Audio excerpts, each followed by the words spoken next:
Baxie's musical podcast.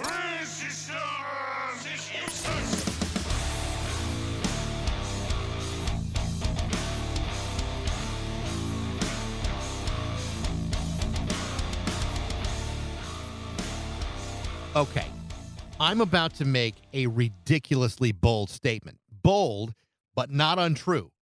After more than 170 episodes of this podcast, perhaps you might have noticed that many of the people who I've interviewed keep mentioning that outside the Beatles and Bob Dylan, one name stands alone as perhaps being the most influential musical figure over the last half century. One guy, just him. This is a man whose importance and influence have cast an enormous cultural shadow in ways that have never been duplicated and perhaps never will again. Even 7 years after his death, there is no question that the legacy of David Bowie is profound and could never be overstated. Go ahead. Tell me I'm wrong. Tell me that David Bowie's influence wasn't an explosive game changer from the very moment that he released Hunky Dory in 1971. Tell me that he wasn't the biggest rock star in the world when Ziggy Stardust fell to earth in 1972. The truth is you can't. In the early to mid 1970s, David Bowie was the biggest pop star in the world, period. David Bowie was everywhere. This is a guy who revived the careers of Lou Reed and Mott the Hoople, a guy who wrote music with John Lennon. This was a guy who was starring in films and theatrical productions and was singing frickin' Christmas songs with Bing Crosby. And in January of 1976, having already put the Ziggy Stardust persona on ice for the last 2.5 years, David Bowie began what would become one of his most artistically important periods of his career, beginning with the album Station to Station, where he took on the persona of the Thin White Duke. The following year, he produced The Idiot, the first solo album from Iggy Pop and the Stooges, and then he began to release what many believe was his most artistically significant run of albums, commonly known as the Berlin Trilogy: Low, Heroes, and The Lodger. 3 albums that not only included amazing talents like Brian Eno and producer Tony Visconti, these were albums that included other musicians such as Robert Fripp and Adrian Belew. But the real backbone of all of these albums was the rhythm section of guitarist Carlos Alomar, Dennis Davis on drums, and my guest today, bass player George Murray. George Murray played on 5 of the most revered albums of David Bowie's career. David could have played with anybody, but he kept choosing to play with George. From Station to Station through the entire Berlin Trilogy to Scary Monsters and Super Creeps to even playing bass on that Iggy Pop album, George Murray was about as good as it gets. But once Bowie decided to move on into the next phase of his career, he dissolved that band. And following that decision, George played on The Red and the Black, the first solo album from Jerry Harrison of the Talking Heads in 1980. But following that, George quietly retreated to Los Angeles to focus exclusively on becoming an educator. On June 17th and 18th, George will be participating at the David Bowie World Fan Convention in New York City. This is a 2-day event that will give fans a look at David's entire career, and George is going to be a part of it. George is an amazing talent who rarely grants interviews. So as a longtime fan, it is my honor to welcome the great George Murray on Baxie's musical podcast.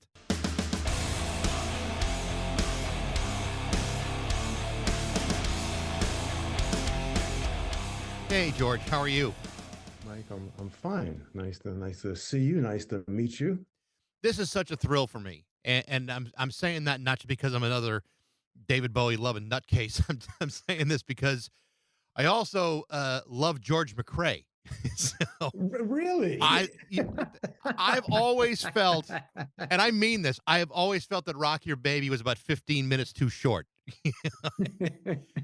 I was listening to Rock Your Baby and a bunch of other stuff today. Just it's so hard to get credit information on his recording, especially the early stuff. But Mm-hmm. and I know the George McRae World Fan Conventions are a little bit down the road. But tell me about playing with George, and how did you start playing with him? Well, by some way, shape, or form, George McRae and his wife were in New York City, and they were preparing for a road tour starting in Toronto, and they were leaving for Toronto not the day after. So I was friends with and they were changing musicians for some reason. I'm not sure why. But there was a friend of mine, keyboardist that I played with in New York. I loved him. His name was Jack Burvick, Hmm. or Jock, sometimes they go with. And we would talk on the phone and regularly during the day, whenever. So this one early afternoon, I called him up, and we were just going through our regular conversation. But the clear blue, he says to me, "Hey, you want a gig?" And he said, I said, "Sure," because that's what I was doing at the time. And he said, "Well, come on down with me to this studio in New York." And we got to audition. He was auditioning also.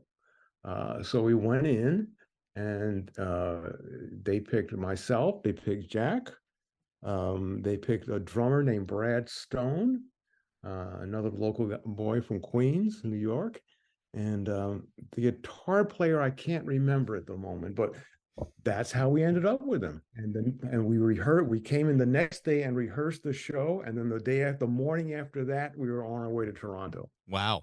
That's a pretty quick turnaround. That was a very quick turnaround, and that was my first step onto the road touring. Up until that very moment, I was just local in New York. I was one of the young musicians in New York City trying to just get out there and play.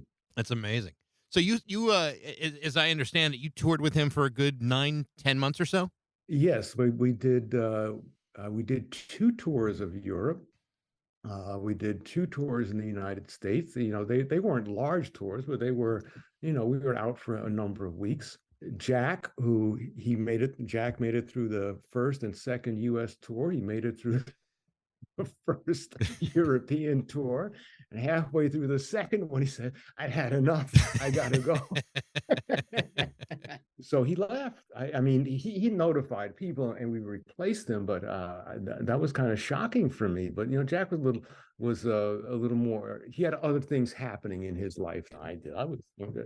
So you go from playing with George, and then suddenly one day you get a phone call from Dennis Davis. Tell me if I'm getting this wrong.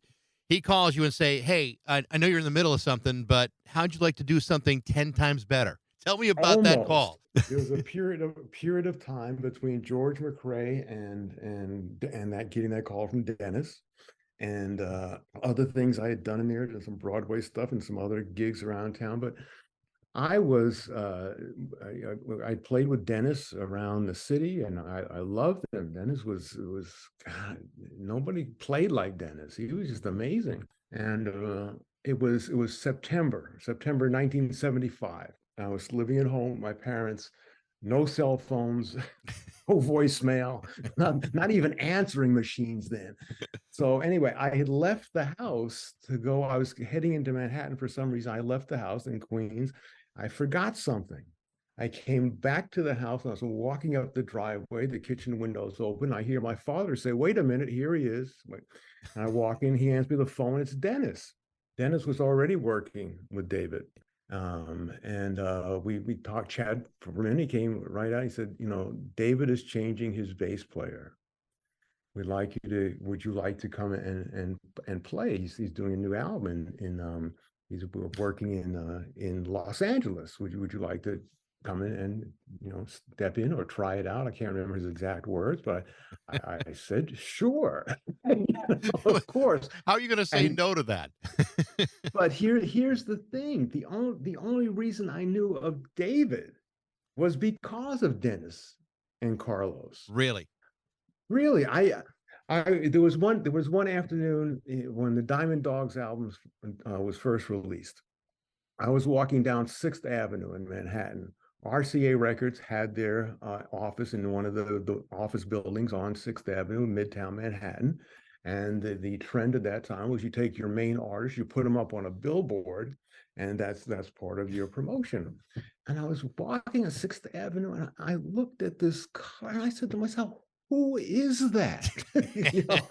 Or what is that? A lot of people ask that question at the time. Of the Diamond Dog. Yes. So anyway, so but I did know after I checked a little while. Dennis worked with David Carlos worked with David going back to the Young Americans album. And I think Carlos might have been there even before that. He might have been there in the Diamond Dog days, as far as I remember. Yeah, I think you're right. It's so funny because I was watching some videos on YouTube the other day of David in that period, and there's a part where he's playing. You guys are playing "Stay" from Station to Station, which I love that song. And David is he's just kind of like leaning back, watching you guys play, you and Carlos and Dennis, and he's got the biggest, enormous smile on his face. Like even he couldn't believe that he put together a band that was just this great. As a guy who was in that band, surrounded by, I mean, it's more than world-class musicians. I mean, it's like one genius after another. Tell me what that was like for a musician to be in that moment with these kinds of guys of that caliber. It brought each musician, because of their caliber, because of the way things gelled together, brought out more of the potential and more of the musicianship and more of the artistry from each other. That's what it did. So David standing just back admiring his handiwork, you know, you know, that's kind of what happens. It was we pushed each other forward. There's a video with Adrian Belew in it, and it's a great song. Anyway, it's a great song for him to have played in. So I'm watching this, and it's just so funny to me how clearly proud he was of what you guys were doing to help his music and to help his vision. It's really a remarkable piece of video to see. It was, and that part of the show, the whole show was remarkable, and it brought out things in us. It brought out things in musicians. It, invited in the 1975 tour, and invited some of my friends and my mother to the show at Madison Square Garden, and they had, they were in the front, a couple of rows in the orchestra there, and they were even amazed. They had never seen anything. They had never even envisioned anything like that. Yeah. So it was revolutionary. This was a time before we get into the Berlin trilogy. Obviously, there's a time in between that and Station to Station where David was having his own struggles with addiction. A lot of people didn't understand the Thin White Duke persona that he was leading to. As far as his vision and his health was concerned, did you see any of that? Did you suspect that there were health issues going on, or was he just too focused on the music with you? He was focused on the music with us, and the Station to Station album, which was done in Los Angeles at it was Cherokee Studios. The only thing that struck me as not really odd, but just this is the reality, I guess, this is what it's like, was that it took a long time just to do rhythm tracks. And where I came, from my work in New York, the rhythm tracks were usually done and over with in a 3 or 4 hour session. There might have been a rehearsal, but David was kind of like writing the material as we went along, and that kind of added to it. And I don't really want to, I can't comment about what might have been happening with him personally, because at the time I didn't really know, I didn't understand it. But it did just take him a while to get the music he wanted us to play together for us to play it. So it went on for a little while. And yes, there was some partying and some enjoyment that went along with it. But at my level, where I was, because as far as I was, I was there, but I was essentially still auditioning when when Dennis told me about the gig, and David's assistant Corinne, when she called me and invited me out to play, it was an audition. It was a live audition. And I wouldn't say I was on edge, but I was I was watching my P's and Q's.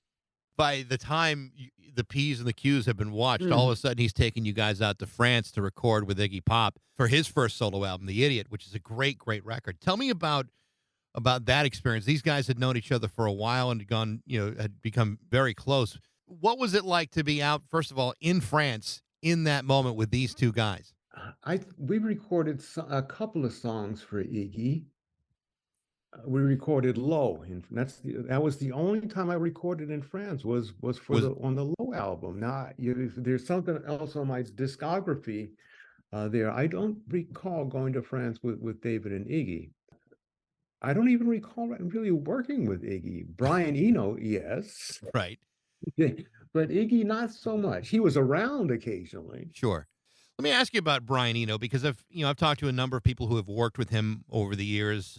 Jerry Harrison I've talked to, Chris Frantz from the Talking Heads, and a number of other people. And here's a guy of enormous creativity. And he himself will say that I'm not a musician. I'm just a guy who takes ideas and manipulates them. You obviously worked with him on a number of different projects with David. What was that like, to work with Brian? Did you view him as such, as someone who was not only creative, but maybe even beyond that? I viewed him as someone who had something special, and in both in on the creative end, on the technical end of the music, and on his relationship with David, which I didn't really understand while it was going on, even over 3 albums. But looking back on it, I can see how that dynamic worked together. And there are pieces of it where on that recording, it was just Dennis, myself, and Carlos, where the 3 of us were involved and even contributed to some of the creativity on those 3 albums. But a lot of it was done when we were gone. At least me and Dennis. Carlos might have been there a little while longer, but I did see that Brian had a very significant influence on David and that music, and then they continued to work together. With the limited piece that I saw of David and Iggy together, I saw that more as David supporting Iggy and pushing him forward, or should say, helping him forward is a better way of putting it. As you guys were getting set to record Low, and obviously between Low and Heroes and The Lodger, this is a pretty experimental period in David's life.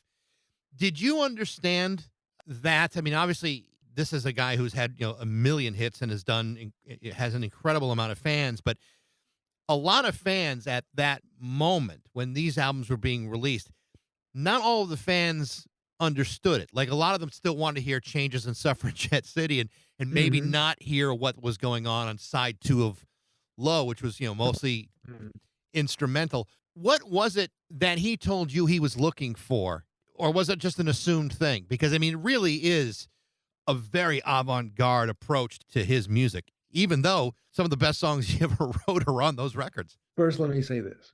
That was a long time ago. and what may have been explained to us, it's probably still in my long-term memory, but I would really have to dig to find that. And my remembrance is this: Low was done at a farm on the outskirts of Paris that I don't remember the name of the studio, where the owner or whoever had turned part of the barn into this magnet. It was a good studio, and surprisingly, it was a good studio. But it was just, David would just bring us ideas of, he wanted us to play this, or this was a song that he had, or he kind of let the rhythm kind of develop by itself, or he let us develop the rhythm around it. And he took that, at least on the side that was not just instrumental with him and Brian. He took the side that had Dennis and Carlos and I on it, and I think from there, Brian and David developed that into the finished product. So what that meant was, when Dennis and I left the studio, what we heard, what we had remembered playing, what came out on the album. As far as a fan goes, I listen to, especially now, I think I listen more carefully to the rhythm section of those records. One, he had an awful lot of trust in you to play and make it work for him. But as the time went on and you get through those 3 records and into Scary Monsters, it's like the basis of that rhythm section, you and Dennis in particular, in my opinion, just seemed to get better and better. Like there was a clear chemistry between the two of you as you were playing. And drummers and bass players, have a symbiotic relationship at its highest level when it's working. And you guys certainly did that. Tell me about playing with Dennis. You had known him for a good period of time before that, but to have the experience of doing not just a record, but 5 records with Dennis, what was that like? And tell me a little bit about him. Dennis loved to play. He just loved to play. And as I mentioned earlier to you, he had a very unique unique sense of rhythm and a unique force behind him. And there was something I'll tell you about that I found out later about the two of us that we had in common. But he we would gel together, and this may be a contributing factor. I think it was, is that I would always key off of him. I would always listen to how he would interpret something first, and then support that. That, I think, was one of the reasons why that audition that I was on for Station to Station, I think that gelled, because Dennis felt that I was solid to enable the other things to develop around him and the other players involved. So that base, that solidity, that just got better and better and better until and culminating in Scary Monsters. I kind of thought that Station to Station was one of my favorite albums. So was Heroes. Mm-hmm. Scary Monsters had some good tracks on it. Low had a couple of tracks I can pull off of it. Lodger, I kind of had to really, which one of these do I like the most? But there's things on there. So my playing with Dennis got stronger and better and stronger and better and stronger and better. And I kind of like to think that he enjoyed playing with me. And just from my observations, I'm thinking that I think Dennis was happy with the way we played together. I would think you would have to be. Mm-hmm. I mean, just by listening to it. But you said you learned something about him too. What was that? After he had passed away, I learned that. Okay, so my background, going all the way, both Dennis and I have a background in jazz, and either what I like to call groove jazz. I mean, Dennis had worked with Roy Ayers and a number of other people. Dennis would play with anybody, but I was a little more looking more toward the free form stuff, and this is when I was very younger. So one of the famous, or most famous jazz quartets is the one that John Coltrane had put together with McCoy Tyner, Jimmy Garrison, and Elvin Jones. I had come across an ad in the Village Voice at one time when I was looking for somebody to help me with instruction on upright bass that I was playing, and Jimmy Garrison was giving lessons, and I went and studied with him for a while. This is way before David. Come to find out later that Dennis had studied with Elvin Jones. And those two influences on both of us put together, that was beneath the surface. That was definitely beneath the surface as far as David's music was concerned, but it was still there. And I wish that either he or I had realized that when we were still, together. What a remarkable experience that had to be. I mean, two giants in jazz. I mean, Elvin's a remarkable drummer. It's just like what a great experience for the two of you. It was. They were individual experiences, but they were great on our musical development. Yeah. That actually, when we got together, it was one of the factors that we brought with us.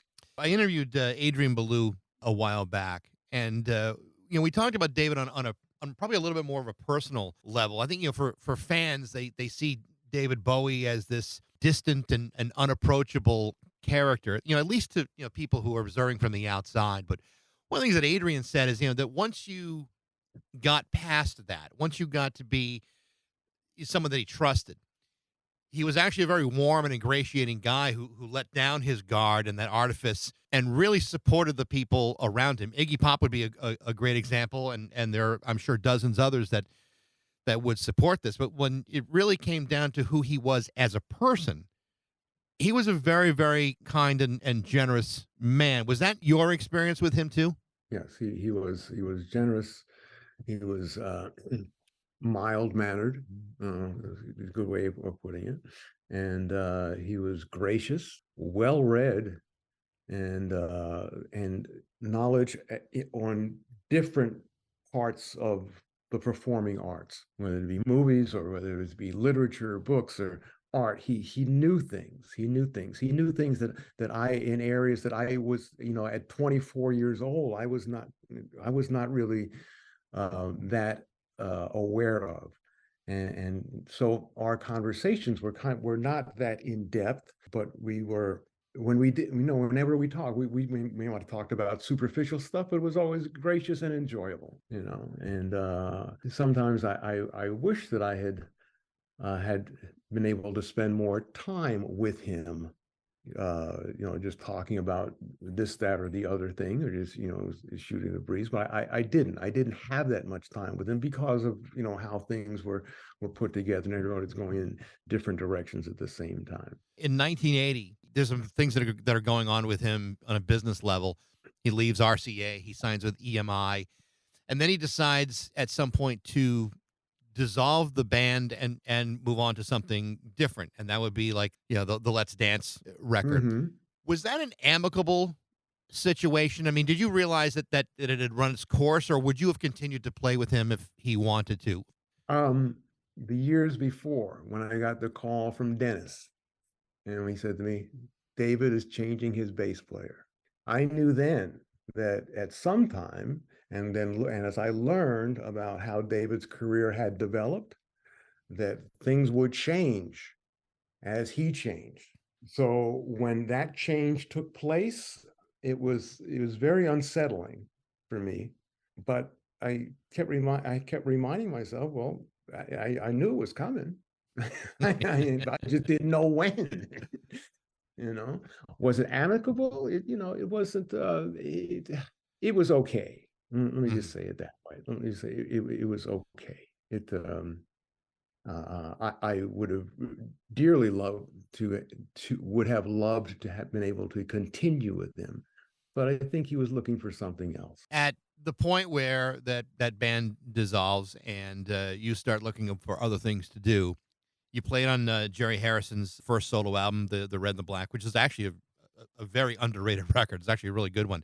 But then after that, it appears like you distanced yourself from music to focus on education. Tell me about that decision and what led to that. That album you just mentioned, that was one of the few that I did here in Los Angeles. I wasn't making the same type of connections in Los Angeles that I had in New York, because I grew up in New York. I Right. knew people in the neighborhood that were players, and from there that branched out from there. When I moved to Los Angeles, I had the resources to do that, but I didn't have the same connection list. I didn't have the same contacts so things didn't quite turn out the same way. And there were a number of things that I did with local singer-songwriters and performers and a couple of bands I worked with that were very good. They didn't go anywhere. Yeah, I started working, I moved into the business end of the educational system. And I did that for, mainly because I wasn't able to make a living anymore in the music industry. Not to the degree where I could have gone out and found work, but most of the work I was able to find, I wasn't able to put my heart into it. The heart's not in it, don't do it. So that kind of tapered off and tapered off and tapered off. And first of all, I took a job as a delivery driver for a few years. I was delivering flowers, which was a great gig, actually, because everybody likes to get flowers, and the business owners, they took very good care of me. I was amazed at how well I was treated, but I needed to make more money. So I saw an ad for one of the local school districts in 1986, and I went and applied for a job. essentially as I was coordinating some of the transportation for high school kids, not on the school bus level, but just, on school to school stuff. Anyway, it was a clerical entry job, almost, maybe a supervisor level. But I stayed there for 35 years, and I came in on entry level, but I retired as an assistant superintendent. Very good. Thank you. And I was tasked with and responsible for taking care of all the facilities, the custodial, the groundskeeping, the construction, the capital projects, all of that, multi-million-dollar budgets. So all of that, just by me, I was the guy who answered the phone. I was the guy that would get back to you if you needed. I was the guy they called to fix a problem. No, it was the weekend or middle of the night. Yes, I was that guy, and they appreciated that also. So that me committing to that level of responsibility, then my involvement in the music industry kind of just tapered and tapered and tapered and tapered and tapered until it was essentially non-existent for a while. Yeah. My wife at that time, her name was Teresa. She still played. She's a pianist. In fact, we met in one of the bands I was with out here. And we were together for 37 years before she passed away in October of 21. So now, and I retired from that school district, Alhambra Unified School District. My last day on the payroll with them was last December 30th on 2022. So I am recently retired. Good for you. Congratulations. Thank you. I'm playing my bass every day, even if it's only for a few minutes. I'm playing with a few friends of mine, on a regular basis. Nothing special. We're not songwriting. We have no delusions of grandeur. We're just having fun. That's what matters. Which is a big difference from playing music to have fun as opposed to having to play music to make a living. Yeah, I would imagine it's a big difference. But nevertheless, you've got these remarkable, stories of your career that are pretty amazing. Do the people you play with, they must know. I mean, did students know that you had this experience? Every once in a while, that I call David, my time in the music industry, that was my first career. The school, that was my second career. Every once in a while, my first career would leak out to somebody, and it kind of culminated in my boss asking me to address the Rotary Club and just give a brief presentation on what that was like as part of their interesting speakers. So I did that in March of 2020, right before the pandemic and the lockdown. So you're going to be a part of the David Bowie World Fan Convention in New York in June. Tell me about that and what you'll be doing there. Probably some interviews, some autographs and handshaking and meeting some of the fans the fans that have that really have taken David's music to heart and have identified with it. I'll be able to meet them, and I'm looking at it as me being able to show my appreciation to them. If someone comes and asks me for an interview or an autograph, I will be more than willing to give it to them. That's my appreciation to them for supporting David and his music and actually helping me along, because I benefited from it also for that 5 or 6 years I was there. I benefited from it immensely. Well, I have to tell you, it's really been a joy and an honor to talk to you. You are a part of some of the best music of my life. I'm just a fan. But, David Bowie's music has always meant a lot to me, and to have an opportunity to speak to you has been a real thrill. And I wish you all the luck in the world. Michael, thank you very much. And thank you. However this came to be connected, I really appreciated talking to you, and thank you for talking to me. Absolutely. George, have a great afternoon. I appreciate your time. Thank you. You too. The David Bowie World Fan Convention is happening at the Racket in New York City on June 17th and 18th. You can find out more by going to bowieconvention.com.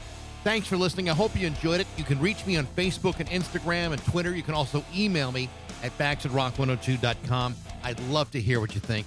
And thanks again for listening to Baxie's Musical Podcast.